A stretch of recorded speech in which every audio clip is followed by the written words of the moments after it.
Querido diario, Hoy le he dicho a Diego que sé la verdad. No podía seguir ocultándoselo. Antes de escribir esto, me he frotado las manos temblorosas. Quizá el valor se esconda en el calor de mis palmas. Nos hemos encontrado esta mañana en el balcón. Lo he observado durante un buen rato mientras tomaba su café. Sostenía la taza con ambas manos y tenía los ojos ligeramente cerrados. Dejaba que el vapor le golpeara la cara, como si se perdiera en ese momento. Pero había inquietud en sus movimientos. Se pasaba los dedos por el pelo de vez en cuando y respiraba profundamente. Dije su nombre con voz firme. Cuando me miró, se dio cuenta de la seriedad de mis ojos. Tú eres el famoso pianista Diego Morales, ¿verdad? Le dije. Mi voz no sonó tan temblorosa como esperaba. Era casi como un eco tranquilo. En ese momento palideció. La taza de café se le quedó congelada en la mano. Abrió los labios, pero no le salieron las palabras. Silencio. Solo el sonido de las olas del mar y los graznidos de las gaviotas llenaban el aire. Luego respiró hondo, como si dejara escapar un secreto que había guardado durante años. Me preguntó cómo lo había descubierto. Le conté que había encontrado el periódico por casualidad, que no era una persona curiosa, pero que no había podido ocultar mi sorpresa. Observé la expresión de sus ojos. El shock inicial se fue convirtiendo poco a poco en cansancio, como si por fin se hubiera quitado un gran peso de encima. Lo invité a pasar. Cuando entramos en la sala de estar, se dejó caer en el sofá como si llevara años intentando mantenerse en pie. Se llevó las manos a la cara, se masajeó las sienes y respiró profundamente en silencio.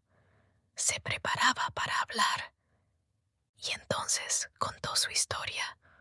Su voz ya no era reservada, sino que fluía como las aguas torrenciales de una presa rota. Su pasión por la música, los días en que empezó a tocar el piano de su madre cuando era niño, las noches en el conservatorio, la emoción de su primera actuación. Sus ojos brillaban cuando hablaba de música. Sus manos dibujaban melodías invisibles en el aire y su voz sonaba más cálida, más viva. Pero cuando mencionó a Isabela, su tono de voz cambió. Se volvió más apagado, más triste. Contó aquella vida acelerada en Barcelona, la fama, el dinero, los aplausos, pero dijo que siempre se sentía vacío por dentro, hasta que conoció a Isabela. A su lado, sentía que su música era comprendida, que por primera vez le veían de verdad. Pero Isabela estaba casada. En ese momento, su voz se convirtió casi en un susurro. Bajó la mirada y entrelazó las manos.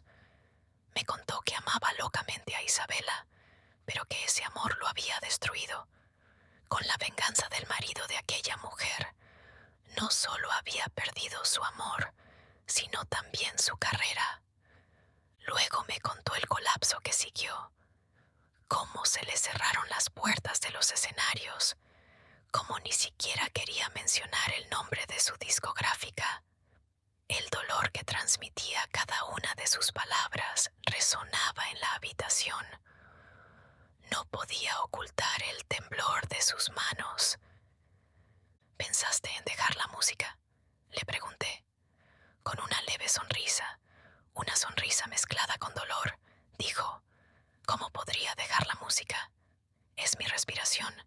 Pero añadió que ya no tocaba para nadie, solo para sí mismo. En ese momento se me hizo un nudo en el estómago. Reuní mi valor. ¿Tocarías para mí?, le pregunté. Levantó la cabeza y me miró a los ojos. Durante un largo rato, primero vi sorpresa, luego un tenue destello de esperanza en sus ojos. Tú eres diferente, dijo. No me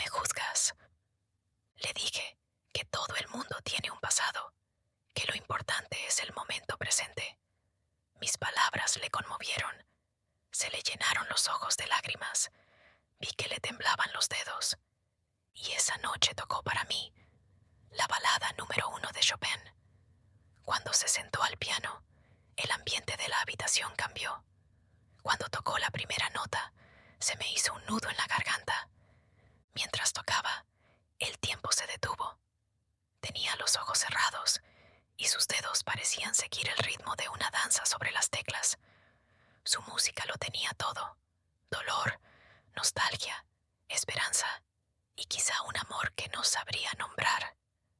Cuando la última nota dejó de resonar en la habitación, se produjo un largo silencio. Ni él ni yo hablamos.